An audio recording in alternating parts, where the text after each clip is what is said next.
Welcome everyone, I am Zahra Niazi, a researcher at the Center for Aerospace and Security Studies. Here we explore a critical, yet often overlooked question. Is India's economic rise a reality or just a well-sold illusion? India presents itself as a rising economic giant, the world's fifth largest economy, bigger than the UK, and set to overtake Japan and Germany soon. Some Indian officials even claim that India is already the fourth largest economy.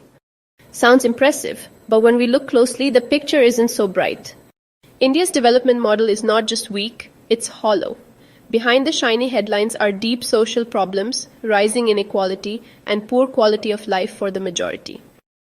And even the GDP numbers India shows off may be overstated. Still, let's set that aside for a moment. Even if we take India's official GDP at face value, it still doesn't compare well with the countries it claims to be catching up with. India's GDP per capita is just $28.80 a year or close to $8 a day. That's 12 times lower than Japan's and nearly 20 times lower than Germany's or the UK's. What's worse, the income isn't just low, it's shared very unequally. The top 10% of Indians hold around 57% of the national income, while the bottom 90% are left with the rest. This means that for the vast majority, the average income falls well below the national average, closer to $1,400 a year, or about $4 a day. And if we look at wealth, the gap is even wider. The top 10% holds 77% of all wealth, while the bottom 50% have almost nothing. That's not shared prosperity, it's mass poverty hidden behind inflated averages. India's poor performance on the Human Development Index, HDI, reflects this. It ranks 130th, far below Japan, which ranks 23rd, the UK, which ranks 13th, and Germany, which ranks 5th. Even smaller South Asian nations like Sri Lanka or Maldives do better when it comes to HDI. Now let's talk about debt. Many countries have high debt to GDP ratios. Japan's is over 200%, but it's spent on pensions and social care that help its people. India's is 83%, but much of it goes to military spending and interest payments, not public welfare.